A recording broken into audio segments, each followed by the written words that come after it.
I guess the most controversial stand which libertarians have now is on drugs. You probably get a lot of criticism because you want to legalize drugs, right? Well, but I think the most controversial thing about the whole drug problem is zero tolerance. I think that's what's controversial, this idea that we have no privacy. There's no financial privacy or privacy in our home because the Drug Enforcement Agency can break our doors down looking for a cigarette butt. They confiscate cars and boats, and houses are bulldozed down, all in the name of teaching people not to have bad habits. They're spending $10 billion. I think it's an incredible program of failure. So the controversy is really in the hands of the government, Democrats and Republicans who are saying the same thing, and each party tries to outdo the other, and they're absolutely obsessed with this. At the same time, they care not a lit about, our civil liberties. But the drug laws have only been here since 1914. About that time, we had the income tax, the Federal Reserve System, the FBI, licensing to protect certain industries and professions. Then we decided we were going to tell people how to live and what their habits ought to be. That's when they introduced the ideas of prohibition of alcohol. Didn't work very well, and so that was finally repealed. Libertarians detest drug dealers. And that's one reason why we want to get rid of the laws. We want to get the drug dealer out of business overnight because he can't exist unless the drug price is very high. So a lot of good people inadvertently are the allies of the drug dealers if they like the drug laws. The people who write those laws and like those laws inadvertently promote crime. Every drug addict, because he has to pay these exorbitant amounts for their drugs, commit on the average 260 felonies a year to raise the money. That would be totally unnecessary. Who raises that kind of money to go buy a six-pack at the drugstore? They don't have to do that because the alcohol is available. And alcohol kills more people than drugs. Cigarettes, they kill 325,000 people a year. And what are we required to do? Subsidize the tobacco industry. I mean, if people want to really do good, let's just quit subsidizing tobacco, get the government out of the sale of alcohol, and go that way. But the crime rate would go down, the drug dealers would be out of business. I think the kids wouldn't be as exposed either. It's pretty hard to tell a kid that's just dropped out of a public school where he was totally bored and he's on the street corner and decides he wants a job and buy a car. Talk him into working at McDonald's for $4 an hour when he can make $400 a day doing a little work for the local drug merchant.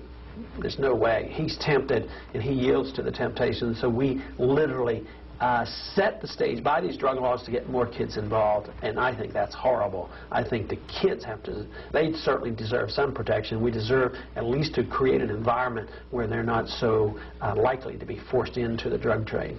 Now, you're a medical doctor, and you think that legalizing all these drugs would be good. Do your medical colleagues and the medical profession, they agree with this? No, to a minority. Matter of fact, I think that even drugs for treating oneself should be more readily available to people. Not that I think people should do it unwisely and use a lot of fancy medication without some advice, but if drugs were more available, if a nurse could prescribe penicillin, it certainly would be a lot cheaper. Nurses are capable of telling you whether you have a strep throat or not. It would drive the cost down.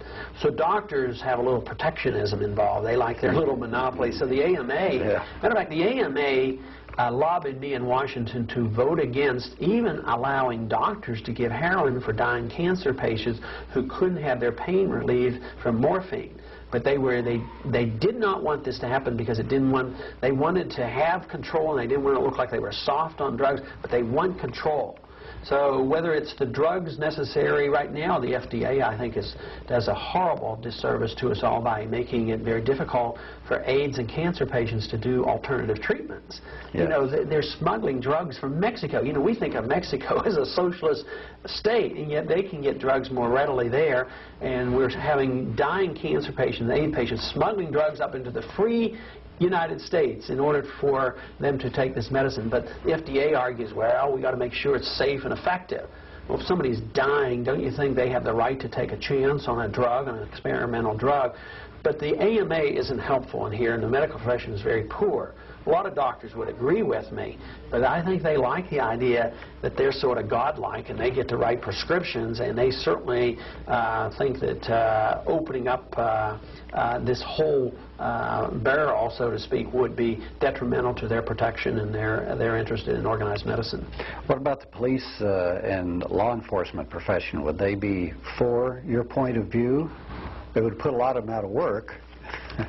I think a lot of them would make a lot less money. You know, their system has been corrupted by it. Oh gosh, it's terrible. It's you know, another example of how foolish some of these laws are is the prisons are running rampant with drugs. If we can't keep drugs out of the prison, how are we going to keep drugs off the street? Which means it's very much a corrupting influence. I mean, we read stories. I'm sure the majority of the police are not involved, but you don't need very many to really make a lot of money off it. So there are going to be some officials who would agree with us, and I've had some. There was an interesting story of an individual when my staff went to work for a candidate who was running for a governorship in a large city. And they brought all the district attorneys together because crime was the #1 issue in that state.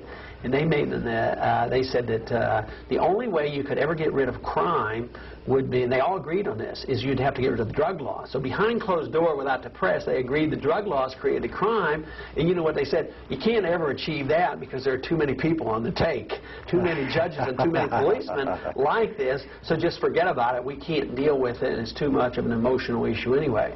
But it is an important issue. I think the discussion has progressed a whole lot in the last 6 months. I think we as libertarians have done a whole lot of good in getting this discussion out, and I am going to continue to debate this because as a parent of 5 children and as a physician and as a non-drug user, I think that I have some credibility in making this debate on the idea that drugs ought to be decriminalized.